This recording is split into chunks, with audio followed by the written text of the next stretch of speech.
Buenas noches, bienvenidos y bienvenidas a Desiguales, en Noche de Lunes aquí en la televisión pública, como siempre hasta las 10 acompañándote.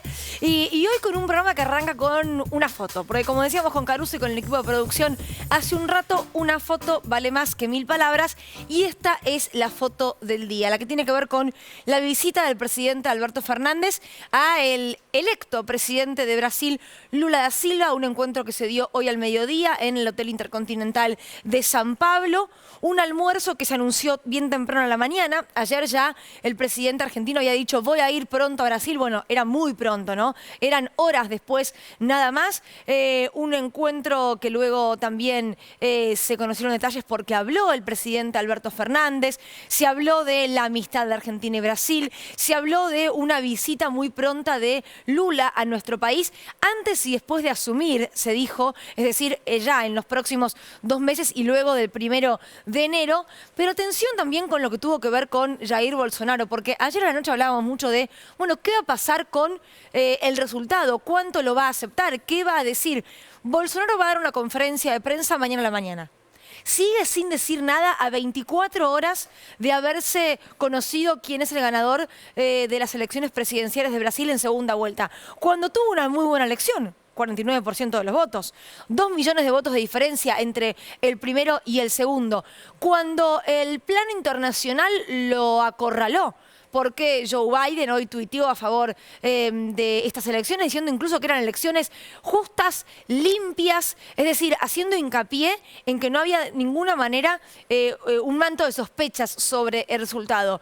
Y además, porque el arco político brasileño, propio y ajeno, también le fue marcando un cerco, ¿no?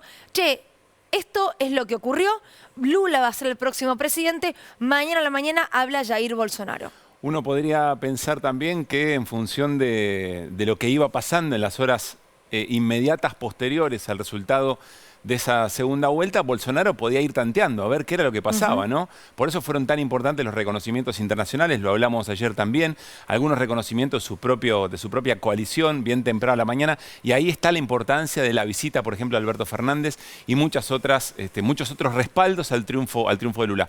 2 cosas muy breves. También me quedé pensando en la cobertura que hicimos ayer en la televisión pública desde Desiguales, y muy rápido estábamos pasando a decir, bueno, qué difícil la va a tener Lula, qué complejo va a ser con un Congreso tan en contra, con la mitad de Brasil o un Brasil partido, con la violencia todavía como un instrumento de acumulación política y electoral. Claro, pero ayer hubo un triunfo muy importante porque lo que estaba en juego era democracia versus autoritarismo. Y todavía nos cuesta entender que eso es lo que se puso en juego en Brasil y por suerte salió como salió.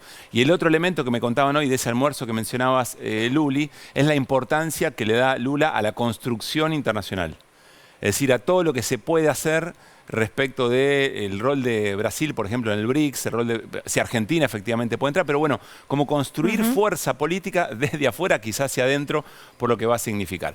Está ya en el estudio de Desiguales Jorge Marrale, un referente de nuestra cultura popular indiscutible. Vamos a charlar porque hubo un triunfo muy importante hace muy poco en el Senado Nacional, nosotros lo tratamos aquí, referente a los fondos para sostener la actividad cultural en la República Argentina, pero también hablar de un montón de cosas, porque Jorge recorrió desde la cultura y con lo que ha sido siempre una trinchera política, nuestra cultura popular recorrió un montón de escenas de la Argentina, así que va a ser muy linda la conversa. Hablabas de Lula en cuanto a su rol internacional, porque no regional habló el flamante electo presidente de Brasil de la creación de un banco central del Mercosur. Y también hizo mención a eso hoy Sergio Massa, el ministro de Economía, que dio una entrevista bien temprano con Roberto Navarro, y ahí nos vamos a meter con Nico y con Flor, porque por supuesto que habló de lo que tiene que ver con próximas medidas económicas, pero también de lo que tiene que ver con las elecciones 2023, de las PASO puntualmente y un par de asuntos más. Así que en instantes nos metemos con eso, con Nico y con Flor.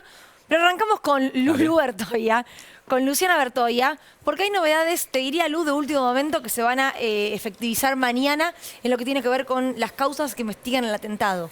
Sí, hay bastantes novedades en lo que tiene que ver con, entre otras cosas, la situación de los detenidos. Lo que no hay novedades, vamos a decirlo así, es en la investigación. Avances concretos sobre indicios que nos permitan entender qué pasó el 1 de septiembre. Novedad importante en el día de hoy es que la Cámara Federal porteña, estamos hablando de Mariano Llorens, Pablo Bertuzzi y Leopoldo Bruglia. Claro, imposible hablar de la Cámara Federal porteña sin mencionar a sus integrantes, entre ellos el arquero de Liverpool, digamos. Un arquero y 2 puestos a dedo, básicamente. Exactamente. Todos llegados en el macrismo. Voy a ser más elegante. Todos llegados en el macrismo. Sí, está bien porque tienes que ir laburando en el judicial, Sí, chicos. claro. O sea, cuidemos nuestra fuente, que es Luciana Bertoia. Hay que vivir. Hay que vivir. Nosotros adjetivamos, vos informás. Claro. Que así cada distribuimos las tareas.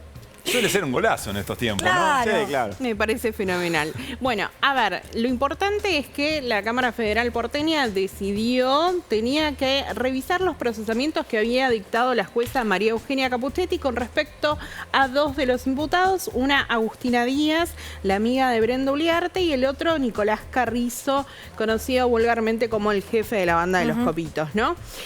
Con respecto a Carrizo, confirmó el procesamiento. Ok. Agustina Díaz le dijo a la jueza: usted no tiene información suficiente como para tenerla detenida, con lo cual ordenó su liberación y le dictó una falta de mérito. Mirá, Esto de la que- amiga de Brenda Uliarte.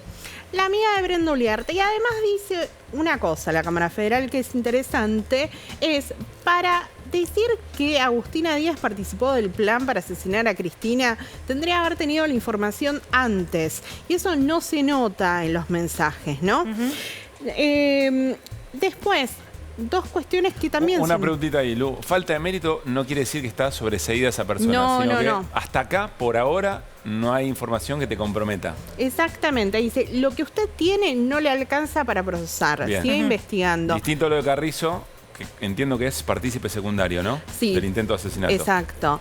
Bueno, con respecto a Carrizo, Sí. Carrizo, Uliarte y Fernando Sabac Montiel, lo que dice la Cámara Federal a Capuchetti es eleve a juicio, porque estamos ante un caso de gravedad institucional, ¿no? Entonces, claramente ahí vamos a ver que Capuchetti va a cerrar este paquetito y lo va a mandar a juicio, ¿no? Ok. Y ahí se va a quedar con las otras líneas de investigación, que entre otras, por ejemplo, está esta línea de si Gerardo Milman sabía del Claro. atentado antes, y ahí hay una fuerte controversia con la querella de Cristina Fernández de Kirchner, porque la jueza no quiso secuestrar los teléfonos de las 2 mujeres que trabajan con Milman y que estuvieron el 30 de agosto en una reunión ahí en Casa Blanca.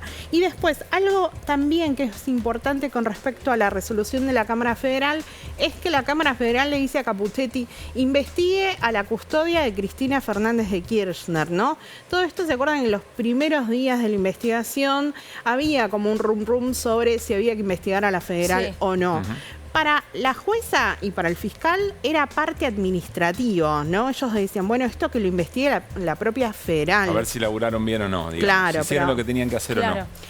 Ahora la Cámara Federal, bueno, ahí da un volantazo y le plantea una línea de investigación. Pero que sugiriendo que pueden ser corresponsables también del intento Le de dice: asesinato. averigüe, investiga a las agencias de seguridad, particularmente a la custodia de Cristina Fernández de Pasa que más que Kirchner. corresponsables, porque vos podés tener responsabilidades a la hora de, no sé, hacer mal tu trabajo, Sí. que básicamente es evitar que la maten. Pero en entiendo este que caso. eso es ¿Sí lo entendés? administrativo. Eso es lo administrativo. Claro, pero por lo que claro. dice Lu, es directamente implicarlos en el Claro. delito que se está investigando. Le estaba planteando una línea de investigación que no es la que venían siguiendo, ¿no? Esto lo puede hacer la Cámara Federal o todos los órganos de revisión una vez que revisan una investigación, ¿no? Y la querella de Cristina no está de acuerdo con eso, digamos. Hasta ahora no sabemos cuál es la Ah, bien, postura. bien. Sí, y tampoco sabemos si van a plantear algún rechazo con respecto a la liberación de Agustina Díaz. Y después mañana será un día de novedades, como dice Luli, porque, entre otras cosas, hay audiencia en la Cámara Federal porteña con los mismos integrantes para resolver los pedidos de excarcelar a los 4 detenidos en la causa de Revolución Federal, que es la que tiene Marcelo Martínez de Mañana Giorgi. podrían quedar libres. Mañana podrían quedar libres. Lo que me decían en la Cámara Federal es que van a hacer la audiencia y van a tratar de resolver en el día. Mañana mismo. Claro, porque O sea, mañana bueno, mismo nos enteramos si Morel, Sosa, Guerra y la hija del Coco Basile Sabrina Basile quedan libres. Exactamente. o no. Bueno, y también hay otra novedad que es que Sosa y Guerra pidieron declarar en indagatoria ante Martínez de Giorgi. ¿Se acuerdan que declaró Morel Sí. el viernes pasado, el otro Sí. viernes? Y también Sabrina Basile. Ellos dos no quisieron declarar y ahora piden ampliar. Bueno, yo preguntaba, ¿aportaron algo? ¿Dijeron alguna línea? Hasta ahora no. Lo que hay que recordar es que ellos tienen una abogada muy particular, que es la doctora Gladys Segui. ¿Que vive con? Que vive con Jimena de Tesanos Pinto, arriba de Con la vecina de Cristina. Cristina. Alias la vecina. Alias la vecina de Qué Cristina. fuerte, ¿eh? O sea que hay que ver. A mí me parece que una línea muy importante que probablemente plantee Sosa va a tener que ver con el dinero que maneja Revolución Federal, porque recordemos que cuando lo detuvieron e hicieron los allanamientos, a él le encontraron nada más y nada menos que $50.000, ¿no? Y ahí, hasta ahora siempre veníamos hablando de la parte del financiamiento que venía de la mano de Jonathan Morel, de la carpintería de Boulogne y demás. Bueno, hay que ver también la pata de financiamiento que viene del lado de Leonardo Sosa, ¿no? Un pibe muy joven también, que bueno, va a tener que explicar de dónde tenía este dinero. Bien. Importante, están investigando las transferencias de Caputo Hermanos Sí. y podemos decir que están mirando desde mayo del año pasado hasta ahora y la cantidad de nombres es bastante más amplia de la que conocíamos. ¿Nombres ¿no? de? Nombres de personas que podrían haber recibido las transferencias. O sea, Están personas que le mirando- hicieron muebles a... No, están mirando, podemos decir, el anillo familiar de los imputados. Ah, Ah, que recibieron esas transferencias. Claro. Las de los También 13 millones de están mangos. averiguando si a través de familiares, por ejemplo, Se cobró eso. se cobró más plata. Lo que pasa Pero es que mirá la cuando te pasas de la carpintería, la categoría pucha. de monotributo tenés que... Claro. No lo digo en chiste, No, digo... no, es verdad. Para yo no he tener que facturado- pasar, para no Mi convertir- hermano me ha hecho algunas facturas por algunos trabajos que hice yo. Fiorentino, no hace falta que lo cuentes Confesá. en televisión. al Querida aire, Fip, Te bueno, sacamos no. para cuidarte. Eran 15 lucas Amigo, AFIP, en dale. serio, no hace falta. Te sacamos para cuidarte. No eran los 13 millones. Estamos cuidando a Fiorentino en este momento. Sí. En Espero vivo. que con Somos uno como esté gran hermano mirando que te el corta la programa. transmisión, ¿viste? Acá cortamos al columnista para protegerlo. Sí, Nadie nunca hizo una factura a nombre de otro. Muchas cosas, jamás. Jamás. Muchas cosas, pero yo quiero volver, quizá naturalizamos un montón, pero la abogada de dos de los que están detenidos de Revolución Federal le alquila una pieza a la vecina de Cristina, o sea, vive en el piso de arriba de Cristina. Bueno, tiene que ver con todo Es este un dato que no me deja de conmover, digamos. ¿no? y tiene que ver, me parece, con todo este ecosistema de distintos grupúsculos de derecha que van saliendo a la luz a partir de este caso, ¿no? Porque tenés a Sabrina Basile, que por ejemplo el otro día decía el abogado acá de Morel, bueno, ella no es de Revolución No, Federal, claro. es equipo republicano, ¿no? Que también tiene un anclaje ahí con el grupo que se junta con la vecina de Cristina, ¿no? Ahí ves, me parece, este ecosistema y cómo se relacionan entre los distintos grupos. Bien. Bueno, Trabajo de la justicia. sí, veremos cómo sigue, pero es bueno permanentemente actualizar, ¿no? Sí. Porque si no estas cosas pasan, como si no hubiera ocurrido un atentado contra la vicepresidenta de la Nación. ¿Vamos al living? Dale, vamos. Vamos. Al encuentro con Jorge Marrale. Le decía fuera de aire, qué gusto que nos da ¿Cómo que nos, están? que nos ¿Cómo visite. está, Jorge? ¿Cómo Muy Jorge? bien, muy bien, muy bien. Gracias Fascinado, por imagino, venir. con la temática, ¿no? La verdad que sí, sí, sí. Da para una... Para ¿no? una, Para una digamos, ficción. hay veces que tiene, Por eso lo claro, digo. tiene como una estructura ficcional, ¿no? Sí. Porque no se termina bien de saber por dónde circulan las tramas centrales, digamos, Claro. ¿no? Y cuáles son las laterales para saber, francamente, cómo se llega al centro de todo esto, ¿no? Bueno, y y- averiguarlo, ¿Y claramente. cómo viviste el atentado, Jorge? Un impacto tremendo para mí, tremendo. Nunca pensé que se podía llegar a semejante barbaridad. Muy impactado. Y sigo impactado, porque veo que no hay todavía, o por lo menos no sé si hay secreto de sumario, no sé cómo serán esas cosas, pero está como todo medio... Es como que hay que mirar atrás de una trama, ¿viste? Que no deja ver claramente. Esto es lo que siento yo. Pero es bueno que estés impactado, ¿no? Quizá lo más peligroso sería que deje de impactarnos una situación así. Obviamente, claro que sí. A mí me parece que es muy, muy grave lo que sucedió. Es grave, es gravísimo lo que sucedió. ¿Cómo te enteraste? Déjame que recuerde, porque el impacto fue muy grande. Quiero recordar dónde estaba yo en ese momento y escuché primero como una versión que no se sabía muy bien, hasta que después ya estaban las imágenes. Y ahí comprobé. Yo creo que estaba haciendo o estaba terminando de filmar algo. Y cuando me enteré ahí, era como muy confuso la primera impresión. Después cuando llegué a casa y empecé a mirar, sí, la verdad que dije, uy, qué terrible, qué terrible. Hablando de la posibilidad de una ficción, bueno, vos participaste en varias en ese sentido. Es como si a nuestra sociedad, si se hace una ficción, se relata de una manera ficcionada, quizá le da mayor conciencia, o le llama más la atención, o conoce más, y le da ganas de conocer un poco más de todos esos episodios que en la crónica cotidiana del sí, puede periódico, suceder, ¿no? eso, puede suceder, ¿no? Yo creo que hay algo con la comunicación y con lo que nosotros como ciudadanos vemos de la comunicación, lo que se comunica, ¿no? Yo tengo yo no puedo tomar la comunicación tal cual y procesarla tal cual viene.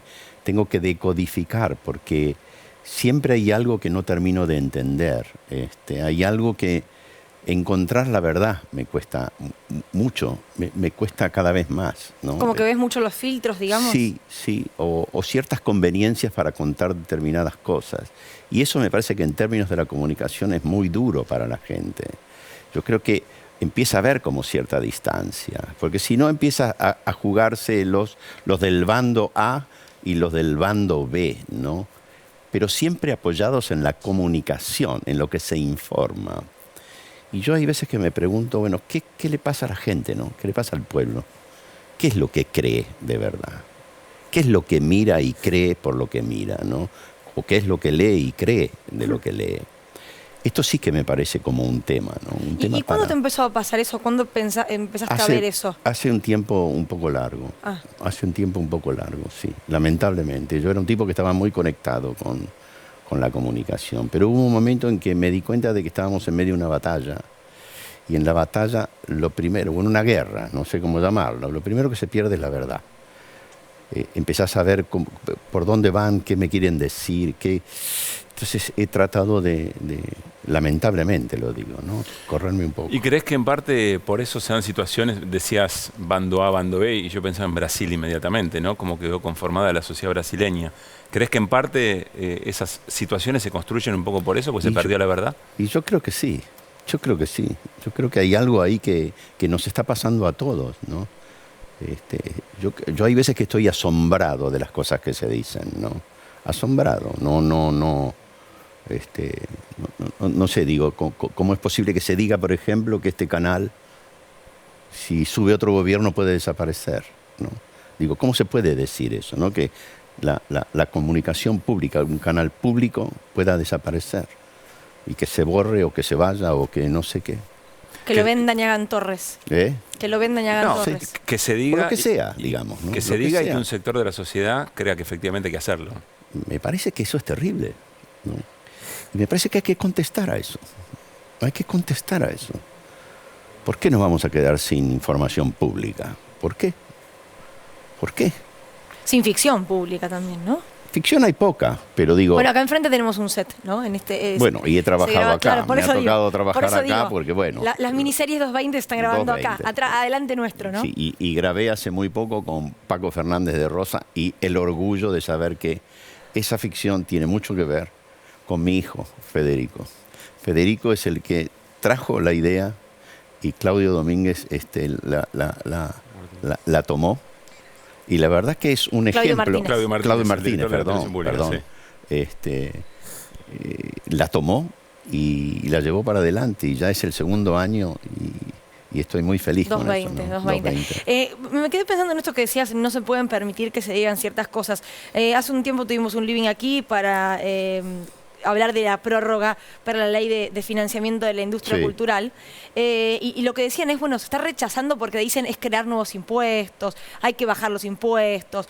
¿Por qué crees que es que no se toma conciencia de la importancia de la cultura en ciertos sectores de la sociedad argentina? Creo que también ahí hay algo en la comunicación también. Me parece que hay algo, o no terminamos de metabolizar qué es la cultura. digamos, no terminamos de entender en qué consiste la cultura. ¿Cómo no vamos a tener ficción nacional? Este canal ha sido un canal con muchísima ficción, muchísima ficción. De golpe tiene una sola, ¿no? Y creo que probablemente sea uno de los pocos canales que está haciendo ficción argentina en la televisión. Digo, hay algo que uno dice, ¿y cómo es posible que eso se haya perdido en el tiempo, ¿no? A mí eso sí que particularmente me preocupa. ¿Por qué? Como presidente de SAGAI y una sociedad que tiene que ver con los derechos de propiedad intelectual de actores, actrices, bailarinas, bailarines, actores y actrices de voz, es muy importante tener producción de ficción nacional, ¿no? ¿Por qué? Porque esencialmente nosotros hacemos acuerdos de reciprocidad con otras sociedades de gestión. O sea que no solamente representamos actores y actrices argentinas, sino también de otras latitudes, de otros países. Y digamos, esos acuerdos de reciprocidad lo que permite es, si pudiéramos hacer acuerdos, por ejemplo, con las plataformas, hacer circular la obra por todo el mundo y empezar a cobrar regalías de la obra argentina que se hace. ¿Cuál es el dilema con las plataformas Eso te quería hoy? preguntar. Y el dilema con las plataformas es que es costoso que se acerquen a hablar con las sociedades de gestión. ¿Por qué? Y no sé, nosotros ya hemos, desde SAGAI, hemos tenido... Hay algunas que te responden que, por ejemplo, vienen, se acercan y dicen, sí, estamos esperando que se termine de hacer un acuerdo con la Comunidad Europea, por ejemplo, ¿no? Una plataforma que trabaja en la Argentina con leyes argentinas y que de repente para la cuestión, nosotros tenemos la 11723, que es la ley de propiedad intelectual. ¿Cómo es posible que no se pueda, digamos, Pero avenir? ¿cuál es el reclamo que se les hace a las plataformas? ¿O qué es lo que debería ocurrir con las plataformas para defender el trabajo argentino? Digamos, tenemos entendido que en general reconocen el derecho de propiedad intelectual, pero llegar a un acuerdo con ellos para saber el monto del arancel a cobrar para recibir nosotros, Sí. eso lleva mucho tiempo. Hay algunas que no contestan al reclamo de que se acerquen a hablar con nosotros, simplemente hablar para llegar a acuerdos, ¿no? Bueno, Y está claro cuesta. que lo que van a escuchar no No les va a es, gustar, digamos, ¿no? Y sí, es un poco difícil porque además se ha colocado esto como es el negocio. Hoy por hoy, la televisión, lo que nosotros conocíamos como televisión, todo el producto está yendo a las plataformas, ¿no? Y piensen que en la pandemia, por ejemplo, las plataformas adquirieron una cantidad de abonados muy grande, ¿no? Cuando los actores y actrices del mundo, además, estábamos Claro. sin trabajo. Con lo cual es un requerimiento muy fuerte que hay que hacerles para que de verdad entiendan de que hay que empezar a hacer acuerdos para empezar a circular las regalías. Jorge, Perdón, ¿por qué dale. hay un mito de que se graba ficción con actores argentinos en Uruguay porque para las plataformas es más barato? ¿Es cierto eso? Eso no lo sé claramente, pero sí sé que se está filmando en Uruguay. En Uruguay. No sé cuál es la razón, sinceramente no sé. No me ha tocado trabajar en Uruguay, pero no sé cuál es la razón por la cual se va a filmar bastante más en Uruguay que aquí. Claro. Jorge, ¿hubo un riesgo serio de apagón cultural si no Sí. se aprobaba el financiamiento? Y la verdad que sí, estábamos muy preocupados. SAGAI hizo mucha movida con esto, ¿no? La verdad que todos los compañeros y compañeras tuvieron también la actitud de hacer el reclamo. Y sí, estábamos todos muy preocupados, sobre todo porque en el Senado se retrasaba mucho llegar. Pero la sorpresa fue, digamos, se terminó la sorpresa y se vio que, además con una cantidad de votos que Mayor de la esperada. mayor de la esperada. Sí. La verdad que eso fue bueno. Y por 50 años, me parece, y es justo, vamos a tener la posibilidad de que realmente esto pueda circular. Sin el Estado, la cultura se deshilacha. Qué importante esto que decís, ¿no? Porque la tendencia de algún sector es que el Estado prácticamente desaparezca o solo garantice seguridad. Y fíjate qué hubiese pasado con la pandemia. ¿Qué hubiese pasado? Sin el Estado. Sin el Estado, ¿qué hubiese pasado? ¿Nico? ¿Cómo hubiésemos terminado nosotros sin el Estado aplicando lo que tenía que aplicar en términos de vacunación, salud y demás? La entrega de los profesionales que hubo. Sin el Estado, ¿qué hubiese pasado en la Argentina. ¿Qué hubiese pasado? Nico. Jorge, hay un concepto muy instalado que es el de batalla cultural, que es una batalla cultural que se da, a mi entender, no sé si va a coincidir, mucho más en canales de noticias que en la cultura, que en los ambientes culturales propiamente dichos. Estamos discutiendo mucho ahora 1985 y cómo eso reinstala el debate. ¿Qué lugar debería ocupar en esa batalla cultural la parte de la cultura más vinculada con la parte artística, no con la noticiosa, no con lo que hacemos nosotros todos los días? Y yo creo que tendríamos que alentar mucho a la industria audiovisual para que eso se instale. Yo creo que ahí sí. Para marcar agenda tiene que tener un aporte, tiene que tener una inversión grande, digamos. Y sí, porque fíjate vos que nosotros estamos compitiendo con el planeta en términos de lo audiovisual. En realidad el mundo está mirando audiovisuales. Y si nosotros no tenemos la capacidad de generar la industria audiovisual con pensamiento propio, con desarrollo además propio, y te quedas un poco supeditado un poco al pensamiento único, ¿no? A una forma, digamos, a seguir.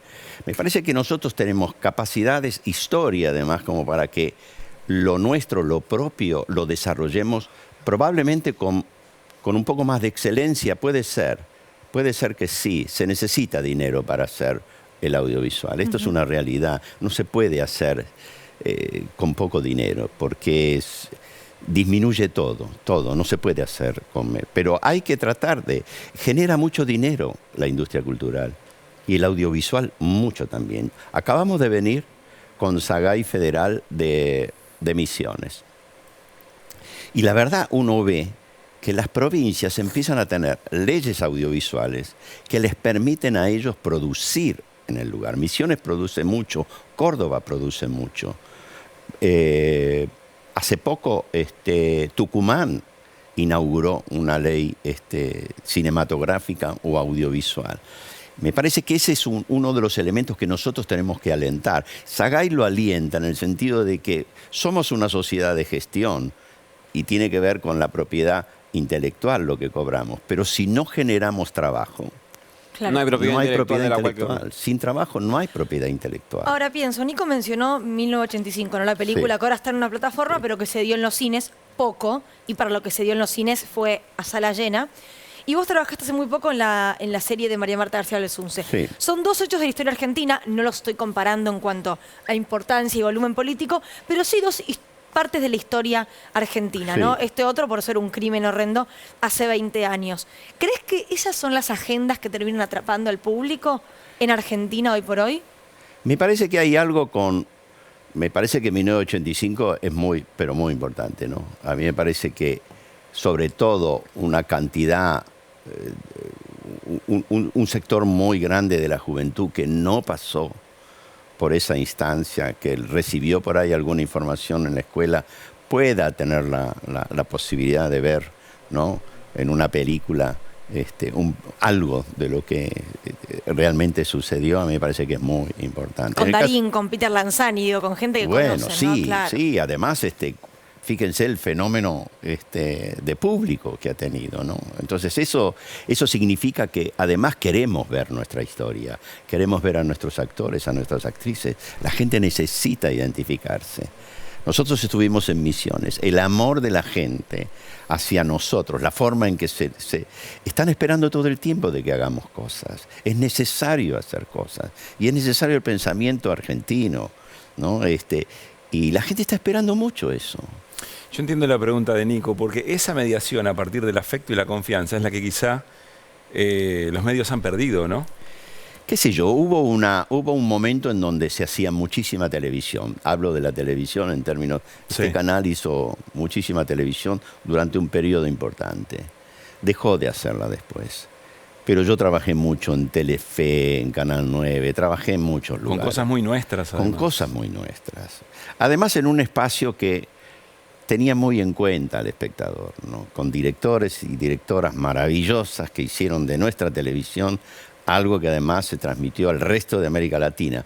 Hay algo de América Latina en términos de la construcción de ficción que le debe mucho a la Argentina, a directores y a directoras muy importantes. Mira qué bien. Yo creo que, digamos, en la medida que nosotros podamos volver a retomar algo de la ficción en la televisión, pensemos que hay muchísima gente que no puede pagar abonos de las plataformas. ¿Por qué no podemos hacer una televisión para ellos, no? No, y decidir más allá, pues las plataformas eligen con un criterio determinado, digamos, ¿no? Absolutamente. Y ahí hay agendas que se pierden. Y sí, hay cosas que no O abordajes complejos que se pierden también. También. Jorge, pensando un poco lo que pasó en Brasil con Sí. el compromiso que han tenido trabajadores y trabajadoras de la cultura. Nosotros tenemos una historia muy rica de la cultura ha sido, no sé, pongo teatro abierto, pero solamente Sí. como un ejemplo. Durante la dictadura, en la recuperación democrática. ¿Qué es lo que está pasando ahora? Porque en un tiempo a esta parte hubo un intento de aleccionar a todos aquellos y aquellas artistas que se querían comprometer políticamente o querían contar lo que pasaba. No sé, ahí esas son cuestiones tan personales, ¿no? A mí me parece que hay algo que yo por ejemplo, en términos de lo que es Sagay nace en el 2006. ¿Qué venía sucediendo? Nosotros no teníamos una sociedad de gestión de derechos. La Asociación Argentina de Actores había trabajado muchísimo para llegar a tener eso, no lo pudo conseguir. Y nosotros lo pudimos conseguir en un momento determinado, en el 2006. Y el Estado estuvo de acuerdo en términos de que había que crear una sociedad que representara actores y actrices en términos de lo que era regalías por propiedad intelectual. Eso dio una participación muy activa de nosotros, porque vimos que había, ante esa necesidad hubo un derecho. Y eso sí se comprobó. Y todos estuvimos muy de acuerdo, sobre todo en ese periodo, en el apoyo. Y tuvimos apoyo y crecimos. Tuvimos decretos que nos hicieron nacer. O sea que hubo una actitud muy clara y hubo una respuesta muy clara durante ese periodo. Hoy por hoy no sé qué es lo que está sucediendo. Supongo que, así como te dije, de cierta confusión en la comunicación, ciertos tamices que no dejan ver algunas cosas, creo que hay cierta retracción, pero no porque falte voluntad. Yo creo que estamos todos como cuidándonos un poco, porque también hay que ver cómo se avanza hacia el futuro, si va a haber continuidad en determinadas políticas, ¿no? Cuando te hablaba del canal, digo también, si esto es así, si esto realmente va a ser así, ¿cómo vamos a continuar todos, ¿no? Me parece que ahí tenemos que tener un poco más de unión, ¿no? ¿Seguiste la elección en Brasil? Sí, seguí un poquitito. Yo venía de la casa de mi hija y fui viendo las modificaciones de cómo estaba primero Bolsonaro con alguna diferencia hasta que finalmente ganó Lula. ¿Y te preocupa en la Argentina el avance de ese tipo de derecha? Sí, la verdad que sí. ¿Y la ves representada en alguien en particular? Yo creo que hay como matices, ¿no?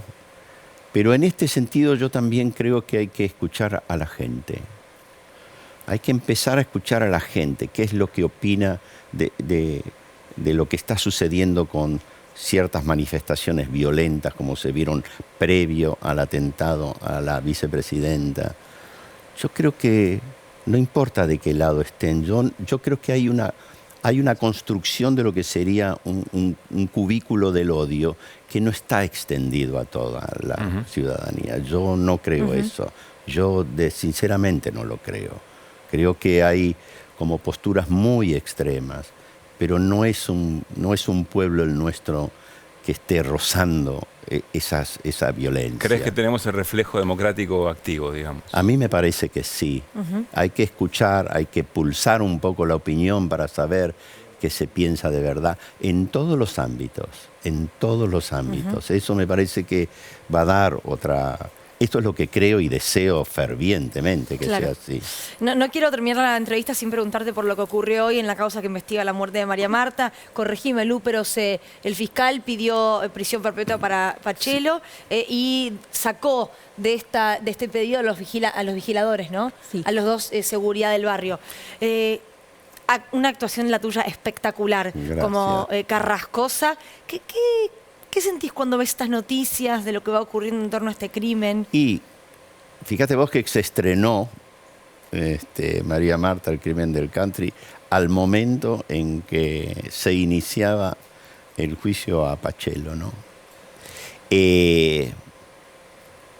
Pienso en la justicia en términos del tiempo, ¿no? ¿Cómo es posible? Estamos a 20, en octubre, 27 de octubre del 2002. 20 años, claro. 20 años, ¿no? 20 años para que suceda en este friso, ¿no? Que no es ficcional, porque la ficción la hice yo, la realidad la vivieron otros, ¿no? A mí me da estupor que pasen 20 años, ¿no? Para llegar a esto. ¿Tuviste que convencerte de que Carrascosa era inocente por hacer el papel? No, yo creía que era inocente, de verdad. Yo no podía creer que hubiera un complot de toda la familia con el que no era de la familia, digamos en términos. Yo no podía creer que toda una familia estuviera...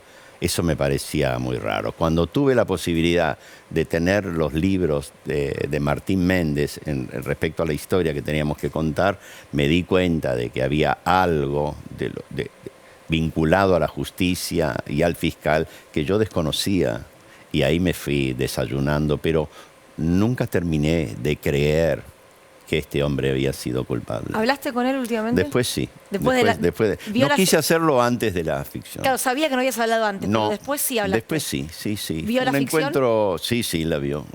¿Y qué te dijo? Bueno, que le había impactado mucho, y que la iba a volver a ver. Fue una charla muy distendida, y era muy extraño, ¿no? Porque yo, habiendo representado, teniéndolo ahí, y me llevé una impresión de un hombre que creo que la pasó muy mal, pero que tuvo, me parece, como un resorte interior como para... Cuando yo tuve que pasar por la etapa, desde la ficción en la cárcel, no sé, yo creo que todos debemos haber tenido alguna pesadilla de caer, ¿no? Pensemos en esa pesadilla. Yo me agarré mucho a esa pesadilla en términos de lo personal para ver cómo podía interpretarlo. O sea, fuiste a buscar tus pesadillas para tratar de interpretar sí, eso. porque, digamos, yo no me podía quedar con lo que le pasó a él, porque la acción pasa por el cuerpo de uno, pasa por uno. Entonces, traté de concentrarme mucho, por supuesto que siguiendo las huellas de lo que el guión pedía, pero viendo la locura de estar preso, ¿no? Siendo inocente, Claro. esa sensación, ¿no? Pero fue un encuentro muy interesante, muy interesante. Me imagino. Jorge, gracias por haber venido. A ustedes. Gracias, lo teníamos, ¿no? Al Carrascosa por Jorge Marral, era otra persona directamente. Sí. Gracias, Jorge. A ustedes, muchas gracias. Bueno, nos vamos Vamos. a ir a nuestros compañeros y compañeras. Te arreglo el habíamos saco, dicho... Tic. Uy, gracias, Lu. Bueno, linda charla con Jorge Marral, y sobre todo el compromiso de nuestra cultura popular con la construcción de nuestra identidad no deja de conmoverme. Y pensar que podría haber habido un apagón cultural en esos términos, bueno, hubiéramos entregado directamente nuestra manera de ser, ¿no? Bueno, Nicolás Fiorentino. Faltaba una voz con respecto a la posibilidad de eliminar o no las PASO. Ni siquiera digo la posibilidad. Faltaba una voz para determinar qué quiere hacer el Frente de Todos con esto. Que después de ahí a que la ley salga, derogarla, ya es un plan muchísimo más escabroso. Ahora la de Sergio Tomás Massa. Hasta ahora sabíamos que la vicepresidenta Cristina Fernández de Kirchner, vi a algunas personas que se referencian en ella, el Cuervo Larroque, Eduardo Guado de Pedro y algunas otras personas, dejaba claro que al menos desde la oficina del Senado o al menos desde el Instituto Patria, la voluntad era avanzar hacia la suspensión como piden los gobernadores y los intendentes. Del lado del presidente Alberto Fernández sabemos que él lo dijo taxativamente, que él quería no solo sostenerla, sino que además los candidatos y candidatas del Frente de Todos del año que viene salgan electos por el mecanismo de primaria. Faltaba al lado de Sergio Tomás Massa, habló en el programa Roberto Navarro y esto decía. A ver. Desgraciadamente traigo una opinión respecto de las primarias o de cómo funcionan las primarias desde hace mucho tiempo, que es pública. Basta con googlear que dije en el 21, en el 19, en el 17. Entonces me parece que... Siempre estuviste en contra de las PASO. Google. Okay. Google me manda en cara en ese sentido. Ah. Me parece que eso lo tiene que decir el Congreso, que el presidente en todo caso tiene que llamar a la mesa política del Frente de Todos para fijar una única posición. Creo que hay cosas que nosotros como coalición las tenemos que discutir cara a cara, en una mesa. Y sin PASO no queda fuera la CGT, cerradas, Levita y todo soy eso.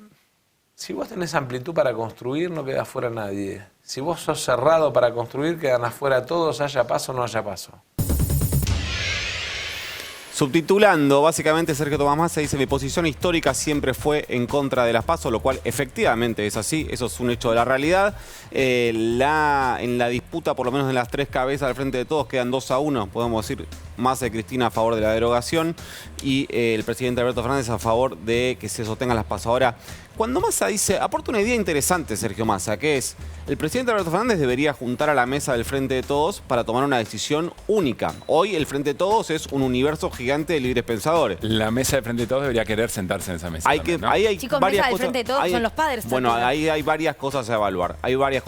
Una es que hay una... Sí, igual una mesa para discutir muchos otros temas Por antes que eso la digo. PASO, bueno, ¿no? ahí hay varias Faltaría. cosas. El presidente Alberto Fernández es, por su rango, el jefe del Frente de Todos. Porque es el presidente de la Nación de un espacio político que lo llevó ahí. Y además es el presidente del PJ. Claro. Es decir, podría o seguir diciendo en los medios de comunicación lo que él opina o asumir una responsabilidad de carácter institucional, me siento el gato silvestre diciendo institucional, y justamente reunir a las jefaturas del Frente de Todos a tomar una decisión. Ahora, ¿quiénes son las jefaturas del Frente de Todos?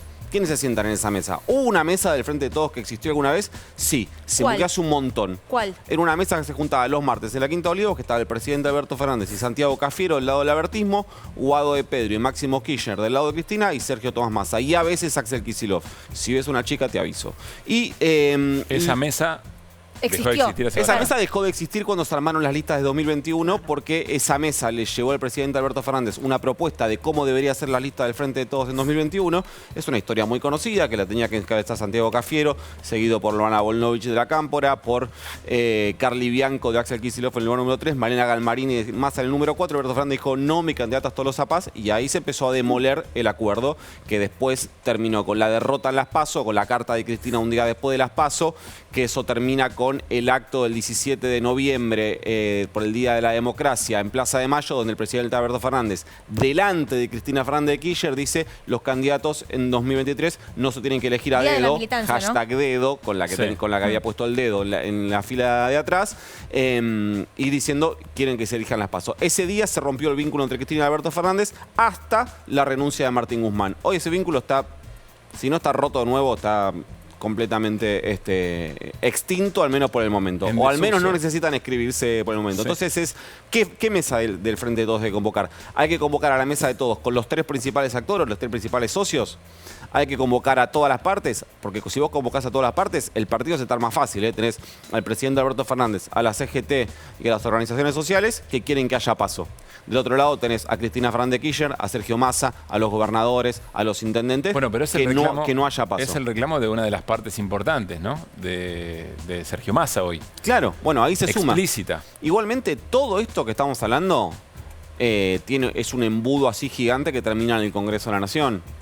Y cuando vos llegás al Congreso de la Nación, los números son ajustadísimos. Ajustadísimos, muy finitos, y dependen de una figura muy importante. Si el Frente de Todos consiguiera unificar una posición, que eso implicaría que, por ejemplo, los 6 diputados y diputadas que se referencian en las organizaciones sociales terminen avalando. Sí. Si el presidente Alberto Fernández dijo, bueno, vamos a avanzar a la eliminación de las PASO, se ponen de acuerdo Massa, Alberto Fernández y Cristina, van contra la PASO y ver qué hacen los movimientos sociales. Esos 6 diputados dijeron, nosotros no vamos a votar a la eliminación de las PASO. Pueden, digamos, recibir una orden de arriba, reconocen a uno de estos 3 como su jefe o jefa política. Claro. Porque hasta donde yo sé, el movimiento Evita va a ser lo que diga Emilio Pérsico, no lo que diga Alberto Fernández, o lo que diga Cristina Fernández de Kirchner, y mucho menos lo que diga Sergio Tomás Massa. Lo mismo la Corriente Clasista y Combativa, que tiene 2 diputados. Lo mismo el Barrios de Pie, que tiene 2 diputados. Entonces, si vos lográs desordenar a todo el Frente de Todos, todavía te faltan votos. Esa búsqueda de votos terminaría en el despacho del diputado Javier Milei. Clarísimo, Nico, clarísimo. Y complicadísimo también. Sí, así de complicado. Bueno, seguimos con Massa, Flor. Sí, así es, porque en la misma entrevista que marcaba Nico, que entre paréntesis, el destape, un paréntesis que se relanzó el destape, hace una semana que marca agenda y todos los días venimos hablando de cosas que pasan en ese programa. ¿Puedo decir algo sobre eso? Me parece muy bien en términos de lo que hace el destape. Me parece que es un poco polémico en términos de la comunicación institucional por parte del gobierno, ¿no? Es decir, se decide que en un canal hablan todos, incluso los que nunca hablan. En un canal... Perdón, En una semana fueron el presidente, el gobernador de la provincia de Buenos Aires, el ministro del Interior, el ministro de Economía, el diputado Máximo Kirchner. Pone que Máximo Kirchner no depende del gobierno, los demás sí. A excepción de la vicepresidenta y espera un rato. Sí, que dijo que iba a Acá están todos siempre invitados. Siempre, no lo digo Oficialismo de oposición, todos. No lo digo solo porque venir, este es el canal público. todos. No lo digo solo porque esta es la televisión pública. No lo digo solo por eso. Digo que desde el destape, chapó. Ahora, desde la comunicación pública me parece que hay es algo todos los días igual, ¿eh? Fíjate todos los días a la mañana donde salen los principales funcionarios y te vas a dar cuenta, no hay muchas. Bien. Radio, dejemos llorar notas. Hablamos entonces de lo que le interesa verdaderamente a la gente, que es qué va a pasar con precios y con los salarios. De esto habló Sergio Massa en la nota, lo vemos y después vamos a agregar más información. Dale. Estamos avanzando en un programa para tratar de estabilizarle precios al consumidor en general en un bloque de 4 meses, ¿no? Que digamos, permita diciembre, enero, febrero y marzo, que son los 4 meses siempre más calientes de consumo, que la gente vaya al supermercado con cierta tranquilidad y con cierta seguridad. 4 meses con un grupo que representa el 86% de lo que todos consumimos sin que se mueva, y después con el resto de la producción con un esquema de variación mucho más moderada que la de la inflación. Mi idea es que el ciudadano común tenga bajada de Mi Argentina una aplicación que lea código de barras. Vos vas a tener 2 botones, que uno es para denunciar que no está cumpliendo. Entiendo que van a preferir cumplir a tener a los ciudadanos reportando con el celular denuncias por incumplimientos. Nosotros tenemos que recuperar ingresos y te diría que esa es la deuda más grande del Frente de Todos. A ver, Flor, desgranemos. Arranquemos por inflación. Dale. Ahí lo que anticipó Sergio Massa, lo veíamos recién, es un gran acuerdo de precios. A ver, para bajar la inflación, yo lo titularía es el plan paciencia. ¿Y por qué? Porque no esperen un plan de shock. Digamos, un plan de shock te puede bajar la inflación tal vez en 6 meses y ponértela en un dígito, no sé, 2%. Pero un plan de shock involucra una devaluación, alinear lo que es tarifas, precios, salarios, devaluar. No va a haber nada de eso. Por eso se va a ir por la vía entonces de la gradualidad. Por eso es el plan paciencia. Si vemos los números, vas a estar con una inflación del 6% mensual para lo que queda del año, cerrar en 95% y el año que viene apuntar al 60%. Por eso la paciencia, ¿no? Digo, una cosa es bajarla en 6 meses, pero desacelerando actividad. Ese era un camino que finalmente estuvo sobre la mesa allá por agosto. Se hablaba de un plan de estabilización, un plan de shock, de un salto en el tipo de cambio, pero finalmente no se va a avanzar por esa vía. Bien. Se va entonces a tratar de mejorar la herramienta a partir de la cual se pueden contener los precios y se sigue apostando al acuerdo con las principales empresas productoras de los alimentos básicos. Sí, se sigue apostando ahí a un gran acuerdo de precios. Por un lado están esperando el llamado las grandes empresas de consumo masivo. Ahí lo que hablaba Massa era un plan de estabilización de precios por 4 meses, entre diciembre y marzo, pero no descarten otros sectores, por ejemplo, textiles, por ejemplo, prepagas. Sí, pero siempre en el marco de mesa de negociación y acuerdo. Así es. Bueno. Sí, seguir por esa vía. Y la buena voluntad, ¿no? Claro, iba a decir, hasta acá no funcionó, por eso digo ir mejorando la herramienta o eventualmente los premios y los castigos. Claro, por ahí 2 cosas de premios y castigos. En cuanto a castigos, el presupuesto tiene un detalle que no muchos vieron, pero que aumenta mucho las multas que puede aplicar la Secretaría de Comercio. Estaban muy desfasadas, venían del año 2014 y con la inflación tal vez eran de 8 millones de pesos, pueden aumentar a 200 millones de pesos. Pero esto tiene que aprobarse el presupuesto en el Senado de esta manera. Eso en cuanto, vos decías, premios y castigos. Eso en cuanto a castigos. En cuanto a premios, sí ahí Massa lo que va a llevar es, si vos te adherís a este gran acuerdo de precios, vas a tener un mayor acceso al dólar oficial para importar. Algo que hoy es la principal preocupación de las empresas. Así que eso en cuanto a la zanahoria. Todo esto en cuanto al futuro de los precios. Pasamos a salarios. Y ahí Massa habló dio una definición muy contundente, la gran deuda del Frente de Todos, ¿no?